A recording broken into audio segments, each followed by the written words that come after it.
안녕하십니까, ESUP입니다. 이번 시간에는 국공립 어린이집 위탁 PPT 발표에 있어서 질의응답 어떻게 하느냐 핵심 대응 방법 및 전략에 대한 강의를 진행을 해볼까 합니다.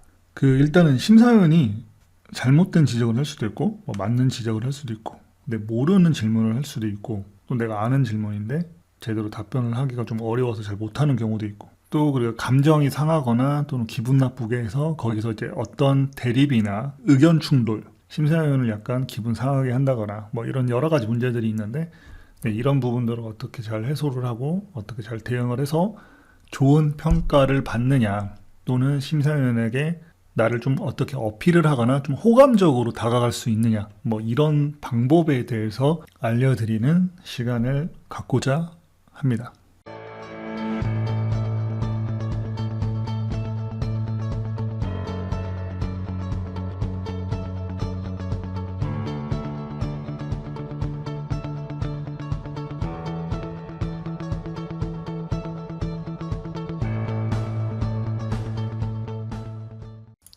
제가 지금까지 컨설팅을 하면서 가장 많이 받은 질문을 기반으로 해서 답변을 좀 드리자면은 질문을 했을 때 내가 모르는 질문이야.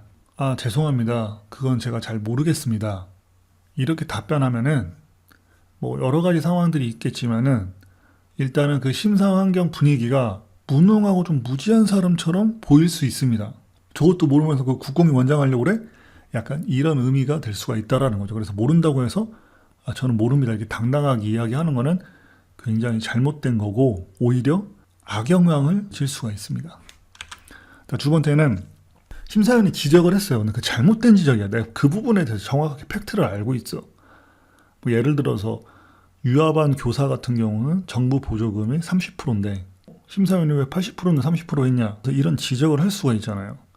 그러면은 그 부분은 보육사업 안내책자의 30%라고 정확하게 명시가 되어 있습니다. 이렇게 답변을 하면은 되는데 심사위원 입장에서는 기분이 나쁠 수가 있잖아요. 저것 봐라? 저게 말대꾸를 하네? 나를 망신 주네? 약간 이런 느낌이 될 수가 있다는 거예요. 답변을 할 때에도 굉장히 조심스럽게 답변을 하는 게 중요합니다. 내가 정확하게 알고 있는 거고 심사위원이 잘못 지적을 했다고 그거를 반박할 때 굉장히 조심스럽고 심사위원이 기분 나쁘지 않게끔 답변을 하는 게 굉장히 중요해요. 그런 방법을 알려드릴 텐데 일단은 끝으로 질문이 없거나 하나 정도 질문하고 넘어가는 경우가 있대요. 실제 심사 갔다 오신 분들이 의기사항을 잘 모면해서 좋다. 근데 PPT 자료가 그냥 벙어리처럼 그냥 서 있다가 오는 자리가 아니잖아요. 남들과 차별화된 보육 정책이라든지 방향, 시스템이 있으면 그런 것들을 자랑하고 어필하고 그리고 나라는 존재가 인성적으로 굉장히 좋고 역량이 굉장히 우수하니까 나를 좀 채용해 주세요. 그걸 어필하러 하는 자리인데 아무 질문이 안 나왔다고 해서 벙어리처럼 그냥 가만히 있다가 오는 게 좋은 겁니까? 그리고 아무런 지적사항이 없다고 해서 그게 좋은 거예요? 아니잖아요. 나를 어필해야 되는데 어필 안 하고 심사위원이 나한테 말을 안 시키면 내가 어필할 수가 없잖아요. 그럼 내가 말을 해야지. 그렇잖아요? 질문 없으니까 아싸 아니잖아. 여기 질문이 없으면 내가 한마디라도 더 해야 되는데 질문이 없으니까는 오케이 나이스 이렇게 하는데 굉장히 잘못된 거죠. 그런 거에 대해서 어떻게 해야 되냐 그걸 알려드리는 시간을 갖도록 하겠습니다.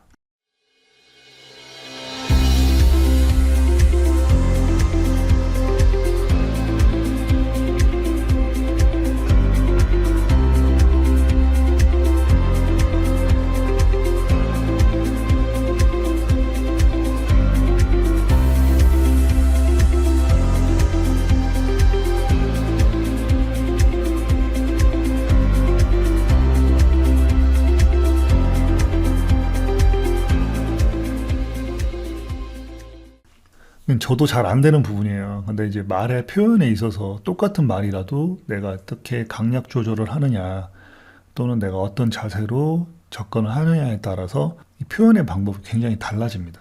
이런 속담 있잖아요. 다르고 다르다.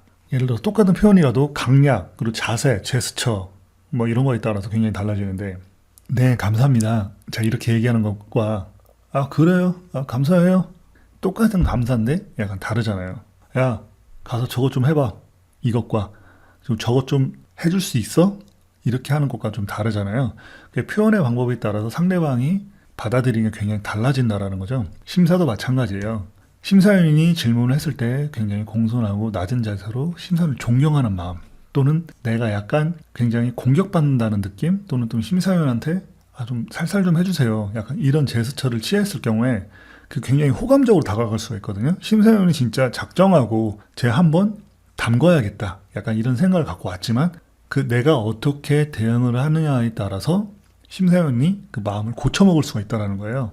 그걸 잘 조절해야 되는데 이걸 다 이야기하자면 굉장히 시간이 길기 때문에 자, 핵심 방법만 알려드리려고 합니다.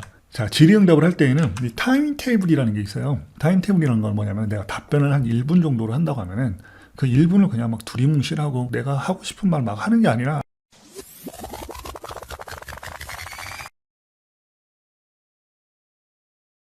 질문이 없다고 해서 그냥 넘긴다고 했잖아요. 그 넘기는 건 내가 아니라고 했잖아요. 거기 가서 그냥 벙어리처럼 가만히 서 있으려고, 공격받으려고, 질문에 대해서 막 yes, no로 답변하려고 그 자리에 간 거 아니잖아요.